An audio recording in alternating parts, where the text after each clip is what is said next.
안녕하세요. 전버개미 존입니다. 증시는 계속 흔들흔들거리면서 결국엔 상승을 하는 것 같습니다. 고객 예탁금도 58조이고 홍남기 기재부 장관의 3억 대주주 추진 소식만 아니면 참 좋을 텐데 3억 대주주라니 그게 무슨 소린가 싶습니다. 그린 뉴딜 펀드라 해서 국가 경쟁력을 위해서 국민들 돈을 유치하면서까지 투자를 장려하면서도 한편으로는 3억 대주주 같은 한국 증시에 찬바람을 몰고 올 상반되는 정책을 내는 걸 보면 정말로 원하는 게 뭔지 좀 궁금해지네요. 오늘 같이 보실 종목은 에코마케팅입니다. 에코마케팅은 요즘 폭발적으로 성장을 하고 있는 기업이죠. 우리가 네이버나 카카오에서 많이 모았던 미니 안마기 클럭 브랜드를 가지고 있는 데일리 앵코의 모회사입니다. 이 회사는 크게 두 가지 업이 있는데요. 첫 번째 광고 대행업과 자회사인 데일리 앵코의 전자상거래 업입니다. 에코마케팅의 광고 능력을 통해서 브랜드를 만들어내어 D2C 시장에서 매출을 크게 올리는 시너지를 발휘하고 있는데요. 사업의 내용 먼저 보고 가실게요. 어느 회사와 같이 업계의 현황은 항상 밝습니다. 업은 말씀드렸듯이 광고 대행업과 그리고 전자상거래업입니다. 이제 D2C가 뭐냐면은 다이렉트 투 컨슈머라고 해서 브랜드가 소비자와 직접 소통하는 것을 말을 하는데요. 그 말은 제품 디자인과 생산뿐만 아니라 브랜드 구축 및 관리까지 모두 소비자와 소통을 하면서 그 브랜드의 공식 온라인 스토어에서 판매하는 것을 말을 한다고 합니다. 요즘 이런 게 되게 많잖아요. 스마트 스토어, 전자상거래도 되게 핫했었는데요. 그런 식으로 브랜드를 직접 만들어서 사람들에게 물건을 파는 것입니다. 그리고 또 비디오 커머스란 말이 나오는데요. 동영상을 마케팅에 활용하는 새로운 전자상거래 유형이라고 설명을 하고 있는데 이런 D2C 그리고 비디오 커머스 쪽에서 데일리 앵코는 모 회사인 에코마케팅과 시너지를 통해서 이런 시장에서 뛰어난 성과를 내고 있다고 합니다. 이제 기존 광고 같은 경우에는 저희가 생각하는 거는 TV 광고가 제일 첫 번째로 생각이 나잖아요. TV 광고 같은 경우에는 마케팅 비용을 크게 써서 불특정 다수에게 뿌림으로써 브랜드를 알리고 마케팅하는 경우가 많은데요. 그런 광고 같은 경우에는 이제 효율이 많이 떨어지죠. 그래서 요즘에는 그런 것에 비용을 축소시키고 소비 타겟층을 집중 공략하는 그런 식의 마케팅 전략을 많이 펼친다고 합니다. 그래서 이런 광고 같은 경우에는 매출과 직접적으로 연관이 되기 때문에 결국 광고를 잘 하면은 물건이 많이 팔리면서 에코 마케팅도 좋고 광고를 맡긴 광고주도 좋고 하는 상황이 벌어지는 겁니다. 특히 에코 마케팅 같은 경우에는 CPS라고 물건을 팔 때마다 거기에 따른 수수료를 받는 식의 모델을 많이 가지고 있기 때문에 물건이 많이 팔릴수록 에코 마케팅의 실적이 높아질 거잖아요. 그런 모델을 통해서 광고 회사이지만 더욱더 물건을 팔기 위해 노력을 하는 또 본인들이 직접 브랜딩을 해서 본인의 그 광고 능력으로 물건을 많이 파는 그런 식의 일을 하고 있어요. 이제 저희가 항상 광고가 나왔을 때 봤듯이 온라인 광고의 매출이 늘어나고 있다는 것을 볼 수가 있고요. 모바일 광고가 PC의 2배를 넘어섰다. 지금 다 핸드폰만 쓰죠. 오늘자 기사로 유튜브가 대한민국 국민 80%가 월 평균 30시간을 본다고 합니다. 그만큼 미디어는 이제 모바일이 꽉 잡고 있는 겁니다.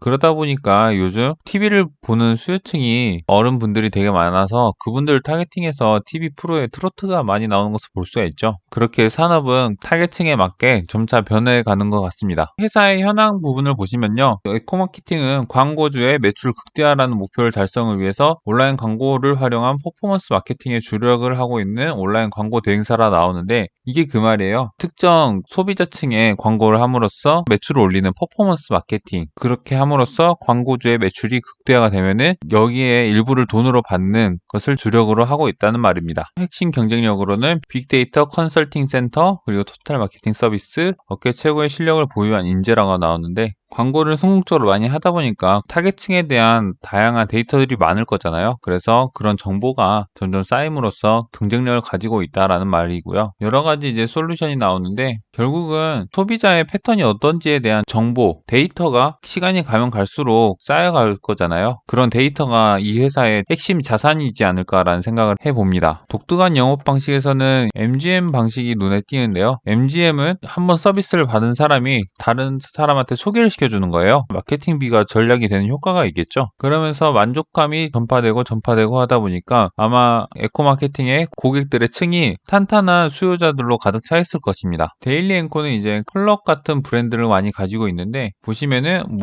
몽제라고 해서 저는 못 봤는데 매트리스 브랜드라고 합니다. 그리고 유리카, 마이너벨, 레그미 막 이런 식의 다양한 물건의 브랜딩을 하고 있는 거예요. 이런 브랜딩은 또 오래 가지 않는다라는 단점이 있긴 한데, 클럭 같은 경우에는 그래도 생각보다 오랫동안 매출이 꾸준히 나와주고 있어서 지금 이 에코 마케팅의 성장을 견인하는 역할을 많이 해왔습니다. 지금 에코 마케팅은 3분기 어닝 서프라이즈를 모두가 예측을 하고 있는데요. 9월 15일에 나온 컨센에서는 영업이익이 230억 정도로 예상을 하고 있고요. 그리고 중요한 게 3분기에 글루가 지분을 매각을 했습니다. 글루가 같은 경우에는 젤레이를 파는 오호라 브랜드를 가진 회사인데요. 에코 마케팅이 그 회사의 지분을 인수하고 같이 파트너십을 맺어서 거의 10배 정도의 매출을 이번에 올렸다고 하네요. 그 중에 파트너십을 맺으면서 산 지분의 일부를 이번에 매각을 하는데, 이 금액만 해서 120억 정도라고 합니다. 이 120억 원은 영업 외 수익으로 반영이 될 거니까 3분기 당기 순이익에 반영이 될 것이고, 이렇게 230억 정도 되는 양호한 실적이 나오는 이유로는 CPS, CPA 등 성과에 연동되는 세일즈 부스터 수익 모델 비중이 타사 대비 높아서 안정성 및 성장성이 큰 것으로 분석된다고 나오는데, 이것은 코스트 퍼 세일, 한 건당 광고비를 받는 거예요. 그러니까 더 팔기 위해서 얼마나 더 치열하게 광고를 하겠어요. 그리고 미디어 커머스라는 말이 나오는데요. 말은 많이 들어보셨죠? 미디어 커머스는 SNS 채널에서 제품이 연상되는 컨텐츠를 게재를 해서 소비자들의 관심을 끈 후에 물건을 파는 방법이 미디어 커머스라고 하네요. 인스타그램도 물건을 되게 많이 팔잖아요. 인스타그램에서 보면은 셀럽들이 본인들의 이미지를 1차적으로 만들고, 그리고 본인들의 팬층에 물건을 파는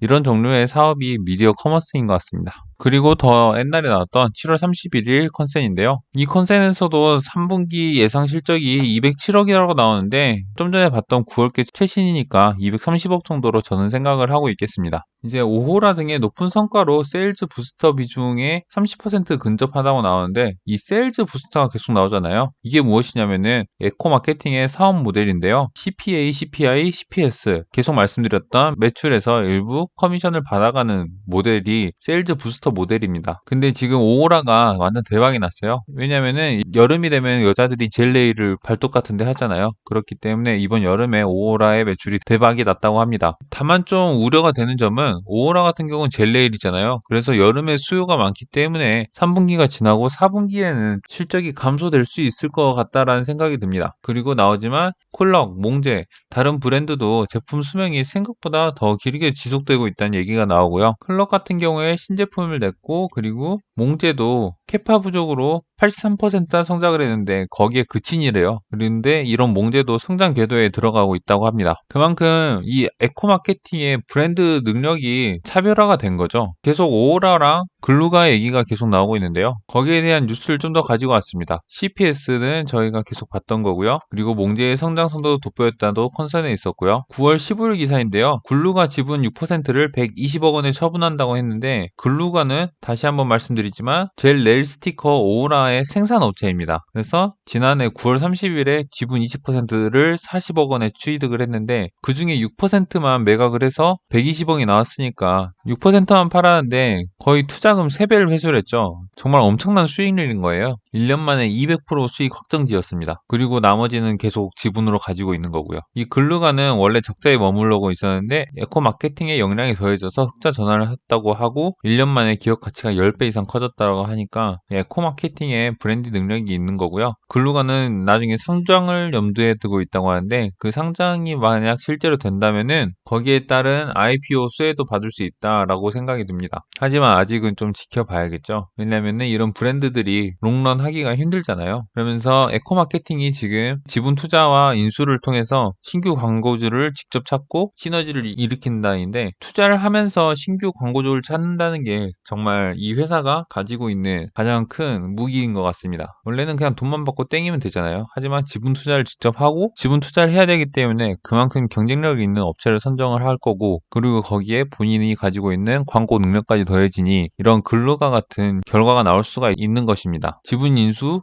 신규 광고주 영입 그리고 본사 실적 상승의 선순환 구조를 계속 지속을 한다고 하는데 앞으로 굴루가 같은 잭팟이 터지느냐가 결국 이 에코 마케팅의 투자의 핵심이 되는 거겠죠. 광고 능력은 어느 정도 증명이 된 듯하고 다만 새로 만든 브랜드들이 얼마나 경쟁력을 가지는지 물건이 계속 잘 팔리고 있는지 투자를 하기 위해서는 그런 부분을 중점으로 해서 꾸준히 모니터링이 필요한 것 같습니다. 여기도 또 120억 잭팟인데요. 글루가 120억 원 파는 이유가 새로운 D2C 기업 투자를 하기 위해서 제2의 글루가를 찾기 위해서 처분을 하는 것이고요. 다음에 어떤 기업에 투자를 할지 그게 참 궁금해지네요. 이거는 이미 알고 있는데 이 부분 때문에 가지고 왔는데요. 에코 마케팅은 광고 대행 서비스를 제공하고 D2C 기업의 매출 일정 부분을 인식을 한다고 나오는데 이렇게 본인이 투자한 고객사의 매출 증대와 함께 하니까 일석이조의 효과를 누릴 수 있다는 내용이고 그리고 2017년에 이 데일리 앵코 지금 자회사의 데일리 앵코의 지분을 인수하기 시작을 하면서 매출 볼륨이 매년 크게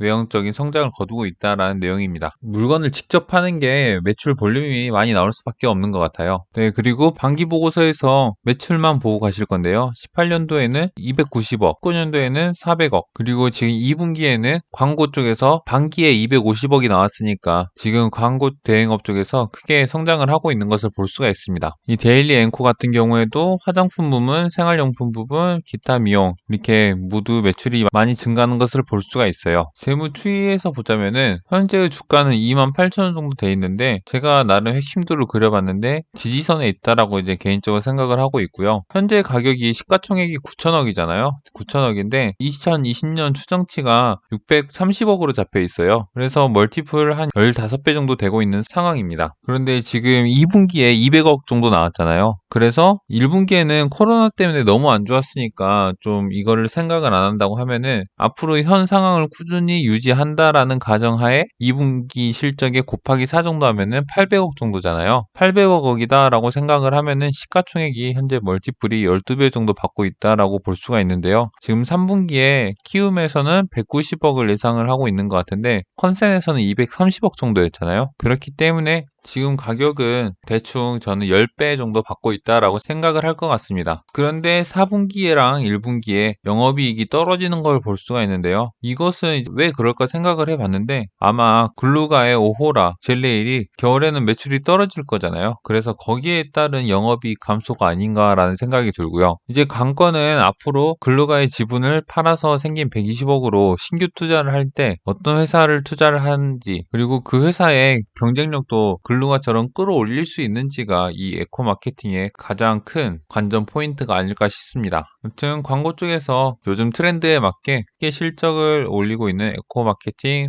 파이팅이고요. 마지막으로 재무제표를 한번 보시면은 재무제표에서 영업으로 인한 현금 흐름이 꾸준히 증가하는 것을 볼 수가 있고 2분기에 진짜 많이 벌긴 했네요. 또 한 가지 말씀드릴 거는 에코 마케팅이 2017년도부터 데일리 앵콜을 인수하면서 매출 볼륨을 계속 키워왔잖아요. 그런데 이제 매출 볼륨을 키우기 위해서 새로운 브랜드를 계속 만들고 물건을 팔고 있는데 그런 새로운 D2C 사업을 진출했기 때문에 이렇게 매출 볼륨이 크게 늘었다 생각이 되고요. 앞으로 더 매출 볼륨을 키우려면 새로운 브랜드를 끊임없이 만들어내는 노력이 필요하기 때문에 이 에코 마케팅이 과연 그것들을 계속 앞으로 지속해 나갈 수 있을지가 제 개인적으로는 가장 큰 리스크다라고 생각을 하고 있습니다. 여기서 좀 더 나아가 사람들의 데이터를 이용해 무형의 다른 새로운 무언가를 만들어낸다면 더 큰 회사가 될 수 있을 것이다 라고 생각이 되고요. 여튼 지금의 시총은 제 개인적인 판단으로는 적정하다라는 생각이 듭니다. 다만 앞으로 계속 성장을 할 거니까 그 성장에 따라 주가도 같이 따라가지 않을까라는 생각을 조심스럽게 해봅니다. 3분기 실적이 좋게 나온다고 하니까 3분기 결과를 한번 지켜보겠습니다. 네, 오늘은 여기까지 하겠습니다. 이제 내일부터 휴일인데 모두들 즐거운 연휴 되세요. 이상 존버개미 존이었습니다. 구독과 좋아요 부탁드립니다.